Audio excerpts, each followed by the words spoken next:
Et pour finir cette émission, l'œil du CGP, nous avons le plaisir de recevoir aujourd'hui Guillaume Serrault, président de Alikis Conseil. Bonjour Guillaume Serrault. Bonjour Nicolas. Bienvenue sur le plateau Smart Patrimoine. On va essayer de comprendre ensemble comment utiliser le démembrement de propriété en matière de gestion de patrimoine. Et on va essayer de comprendre un petit peu d'où vient cette notion même de démembrement de propriété, Guillaume Serrault. Alors son origine, elle est très ancienne puisqu'elle était déjà connue en droit romain. Elle a été codifiée en 1804 sous Napoléon. Et depuis une quarantaine d'années à peu près, les stratégies patrimoniales autour du démembrement de propriété se sont particulièrement développées. Il faut savoir que c'est un concept relativement simple puisque en fait, la pleine propriété peut se subdiviser en deux droits. Un droit d'usufruit et un droit de nue propriété. En fait, le droit d'usufruit permet à son détenteur d'avoir soit l'usage et les revenus d'un actif pour une durée soit déterminée, soit déterminable, ce qui en fait un droit temporaire, à la différence de la pleine propriété qui est un droit perpétuel. Le nu propriétaire, lui, si on le définit simplement, c'est celui qui a vocation à être plein propriétaire à l'issue de l'extinction de l'usufruit. Et du coup, comment se termine en fait le démembrement de propriété? Donc par l'extinction de l'usufruit, soit par le décès de l'usufruitier quand on est sur un démembrement de propriété viager, soit par l'arrivée du terme lorsque c'est un démembrement de propriété à durée fixe. Ce démembrement, cette situation de démembrement, on y arrive comment? On le choisit, on nous l'impose, ça se passe comment? Alors en fait, il y a deux cas de figure, si je puis dire. On dit souvent d'ailleurs que soit c'est une situation qui a été choisie, soit une situation qui a été subie. Pour peut-être un peu nuancer le propos, parce que parfois c'est choisi et subi, puisque quelqu'un va le choisir et d'autres va le subir.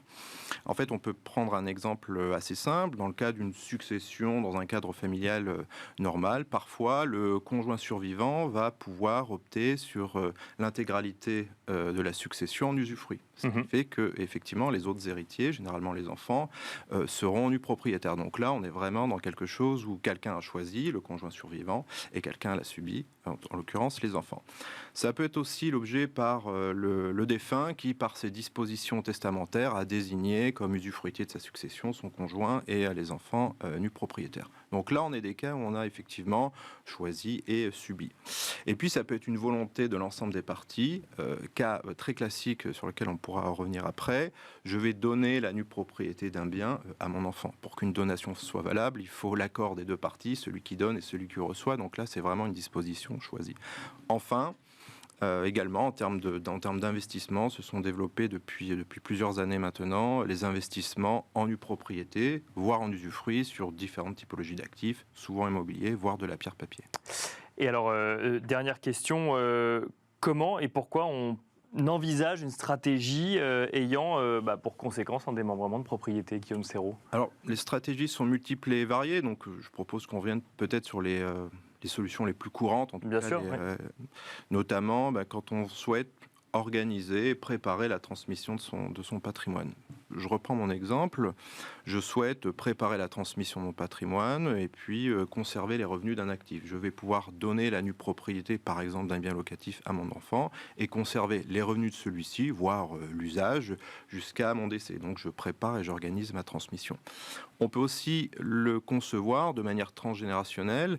On va non pas transmettre la nue propriété à son enfant, mais pourquoi pas à son petit-enfant, en conservant l'usufruit, tout en prévoyant également un usufruit successif pour mon enfant. Ce qui fait qu'on a une transmission à travers de 3 générations, grands-parents, parents, enfants.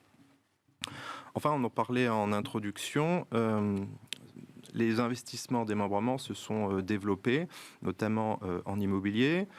Ça permet effectivement, notamment par exemple, pour préparer sa retraite, de faire l'acquisition d'un bien immobilier en nue propriété Bien et sûr. de n'avoir les revenus qu'à un terme plus lointain.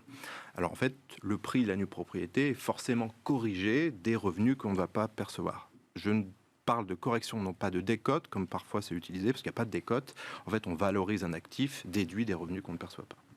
Et on s'arrêtera là-dessus. Merci beaucoup Guillaume Serrault de nous avoir expliqué un petit peu en détail donc l'utilisation, ce mécanisme de démembrement de propriété. Je rappelle que vous êtes président de Alikis Conseil. Merci beaucoup. Merci Nicolas. Et quant à nous, on se retrouve très vite sur Bismart.